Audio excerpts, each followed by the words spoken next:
Қайырлы күн баршаңызға. Бүгінгі 112-ші сабақ 1 мен 10-ші есептерді шығарып көрсететін боламын. Видеоның соңына дейін қарауыңызды ұсынамын. Бүгінгі тақырыбымыз 112-ші сабақ дұрыс және бұрыс бөлшектер. Бірінші есебіміз диаграммаға қарап балалардың жауабын бағала, өз пікіріңді білдір деген. Диаграммада пайыздар көрсетілген, байқасаңыздар 49, 8, 26, 5, 9, 3 деген пайыздар көрсетілген. Есептердің жауабы дәл осылай шығады. Осылай жазып көрсетулеріңізге болады. Екінші есебіміз жұптық жұмыс А және Ә бөліктен тұрады. Міне есептеріміз астындағы есіне сақтағанды жақсылап оқысаңыздар болады.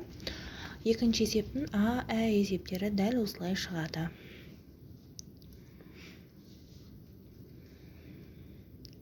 Үшінші есебіміз жұптық жұмыс болып табылады. Тапсырманы орында деген. Бұл жерде де А және Ә есептерден тұрады. Есебіміз А есебіміз және Ә есебіміз дәл осылай шығады. Ада дұрыс бөлшек, Әде бұрыс бөлшек болып табылды. Төртінші есебіміз тапсырманы орында деген. Әр суреттегі үлестердің жалпы сан бөлшектерінің қосындысын түрінде жаз деген. Енді сіздерге жазып, оны салыстырып көрсетіп тұрмын. Ә, Б есептері. Бесінші есеп бұл шығармашылық жұмысқа жатады. Суретті дәптеріңе сал, бөліктерін дұрыс бөлшек болатындай боя деген. Әртүрлі нұсқаларды қарастыр деген. Біз осылай бөлшектерді бояп, міне жаздық. 5-тен 2 бөлігі қосу 5-тен 3 бөлігі тең қаншаға тең болады. Және оны салыстырып көрсеттім. Алтыншы есепте есептерді шығар деген. А, Ә, Б, В бөліктерінен тұрады бұл есеп. Сіздерге А және Ә есептерді шығарып көрсетейін. Мінекей.